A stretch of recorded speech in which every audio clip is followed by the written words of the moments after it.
राधे राधे मित्रों, हरे कृष्णा, राधा राधा नाम जापते रहिए।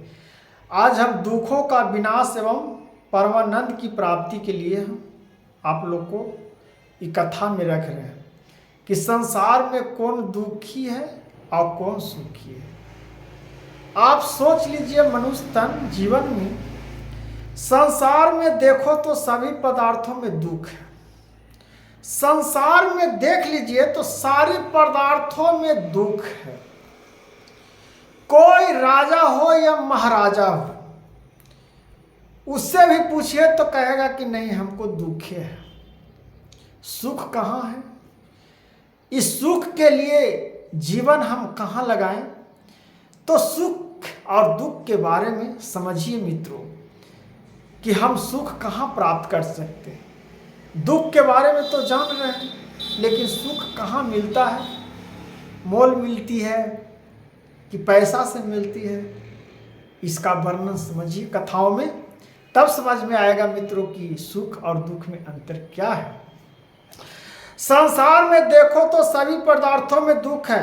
लखपति करोड़पति को भी कोई न कोई दुख होगा ही। भगवान स्वयं कह रहे हैं दुखी होगा ही। पूछने पर वह कह देगा कि बहुत दुख है।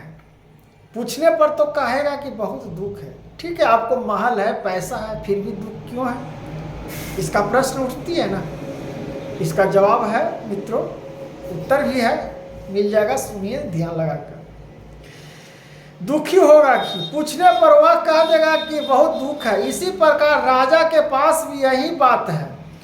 महात्मा के पास सुख मिलेगा, उससे सदा सुख है। राजा के भी पास दुख है, लेकिन सिर्फ महात्मा के पास, साधु संत के पास ही सुख है। किसके पास सुख है? महात्मा, साधु संत, ऋषि गण के पास सुख है। क्योंकि उसको किसी से मतलब नहीं है, सिर्फ परमात्मा से मतलब है, सिर्फ भगवान का चिंतन से मतलब है। उसको कोई चीज का लोभ क्या है? भूखे रहे, प्यासे रहे, अंतर्यामी रूप में लगा हुआ है, उसको सुख नहीं मिलेगा तो किसको सुख मिलेगा? है ना मित्रों, दोस्त, माताओं, बहन, इस सब ज्ञान की परिभाषाओं को समझना चाहिए जीवन में। जब तक हम ज्ञान की परिभाषा को नहीं समझ पाते हैं तो जीवन कलटते हुए मार्गदर्शन को नहीं चुन पाते। आज की जमाना में क्या है,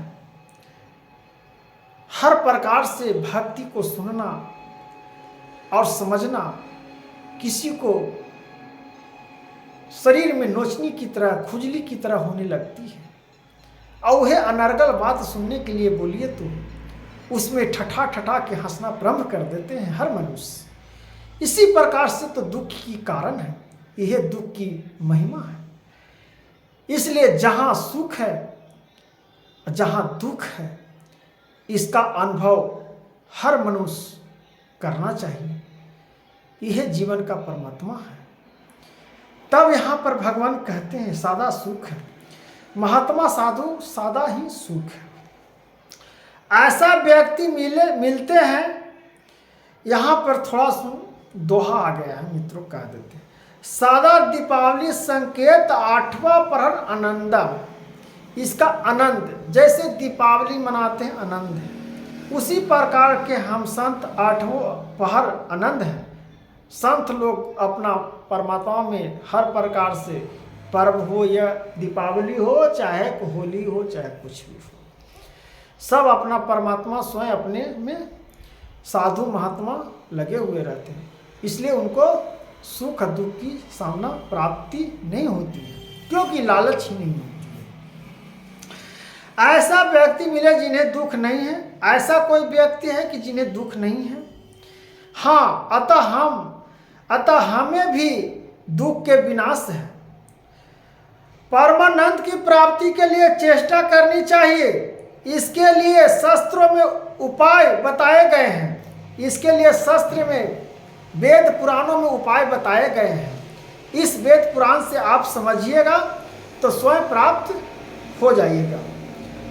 चेष्टा करनी चाहिए। इसके लिए शास्त्र उपाय बताया गया, अथवा जिससे हर समय शांति रहती है, उससे पूछकर उसके अनुसार करें। जो हर प्रकार से शांत रहता है वो व्यक्ति से पूछिए, वो व्यक्ति भी बैठिए, आपको सब अनुभव बता देंगे। भगवान की भक्ति, निष्काम कर्म, ध्यान आदि से मुक्ति मिलती है। हाँ, श्रद्धा से भी शांति मिलती है। भक्ति में श्रद्धा रखने से शांति मिलती है। जब तक श्रद्धा न हो, हम लोग को नहीं श्रद्धा शक्ति प्राप्त होती है। श्रद्धा बले भते जे ज्ञानम है श्रद्धायम, श्रद्धा बलम भावम, जो श्रद्धा प्राप्त कर लिया वो बलवान हो गया। श्रद्धा से ज्ञान एवं ज्ञान से शांति मिलती है। अत्यंत कुल्लसुतम सुखम माया, इस संस्कृत में थोड़ा सा सब लिखे हुए हैं। भगवान तत्व प्राप्ति के लिए कोई भी उपाय करके देखना चाहिए कि कुछ दिन करके देखो, लाभ नहीं तो छोड़ दो। अगर भगवान के आपका इच्छा नहीं जाग रहा है तो छोड़ के देखो, कुछ दिन करके देखो, आपको माया और शांति नहीं मिलता है तो। वैद्य डॉक्टर फीस भी लेते हैं, पर महात्मा फीस नहीं लेते हैं। हम रात दिन जलते रहते हैं। उस जलन को मिटाने के लिए उपाय अवश्य करना चाहिए। यह बड़ा सरल उपाय है कि हम जिसे सुख पहुंचाते हैं उसकी आत्मा को देखकर हमें सुख मिलता है। हम जिसको सुख पहुंचाते हैं उसको देख के वो हमसे खुशी है, तो वह हमको समझिए कि परमात्मा की स्वरूप वो हमसे खुश है, तो समझिए कि हम भलाई कहीं ना कहीं कर रहे हैं। सुख मिलता है। दूसरे की प्रसन्नता से प्रसन्न होना चाहिए। दूसरे को देखकर जलन नहीं होना चाहिए। दूसरों को देखकर हम प्रसन्न होना चाहिए। साधु संत महात्मा क्या है, दूसरों को देखकर सुख में जी रहा है तो उसके अवहेलना नहीं करते। प्रसन्न होना चाहिए। यह सबसे पृथ्वी पर दुख की कारण है कि हम उसको देख के जी रहे हैं, वो हमको देख के जी रहा है। वो कैसे जी रहा है, वो कैसे खा रहा है, इसी प्रकार से हम उसको सुख को देख के हम अपना दुखी बना रहे हैं। इसी प्रकार से जीवन मनुष्य अपने नरक के द्वार तक पहुंचा रहे हैं। कैसे किसान खेती करता है? खेती करने पर एक मन से हजार मन पैदा होता है, एक मन से हजारों मन पैदा होता है। खेती किसान करते हैं तो एक भाई अपने किसान मित्र के यहाँ जाकर ठहरा। उसे खेती किस तरह करे पता नहीं था। वह गेहूं चना ढेर देखा तो पूछा कि हमारे यहाँ भी हो सकता है क्या? हो सकता है। 100 रुपये के माल हजारों हो जाएगा। ऐसा सोचकर उसने गन्हा बेचकर 100 रुपये हलवा लेकर दिया और 100 रुपये अपनी आजीविका के लिए रख लिया। गेहूं बोया तो 1.5 इंच घास जैसा उगा। सब उग आए तो रोने लगा कि हमारा पैसा मिट्टी गया। उसको लगा कि कभी गुना नहीं, तो उसका लगा कि हमको तो मिट्टी मिल गया, घास की तरह जमा, गेहूं क्यों नहीं निकला।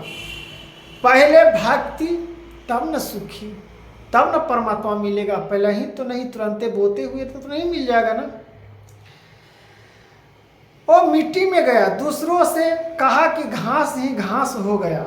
लोगों ने कहा कि घास नहीं है, जो घास है उसे निकाल दो एवं पशु न चर जाए, इसकी रखवाली करना। पशु की रक्षा कर लिए, बड़ा लाभ दी, पौधों बड़े हो गए, दाने बड़े बड़े हो गए, पर कच्चे हैं। उससे समय विश्वास हो गया और बड़ा आनंद हुआ कि अब चिड़ियों से रक्षा करने लगा। आखिर में हजारों मन अन्न हो गया।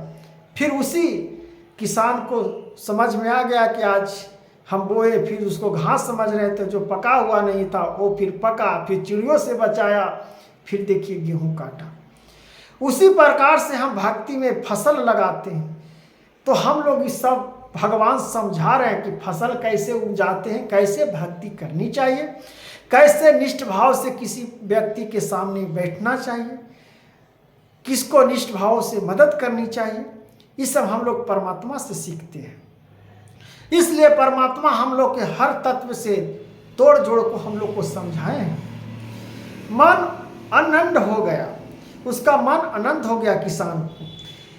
गेहूं चना की खेती करने के लिए उन्हें धूल में मिला दिया। इसी प्रकार अपने पास जो कुछ है उसे मिट्टी में मिला दे।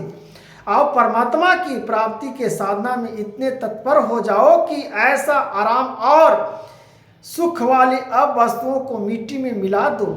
दोनों ही साधन हैं। चिंतन वैराग उत्पन्न होना, अंकुश फूटना है।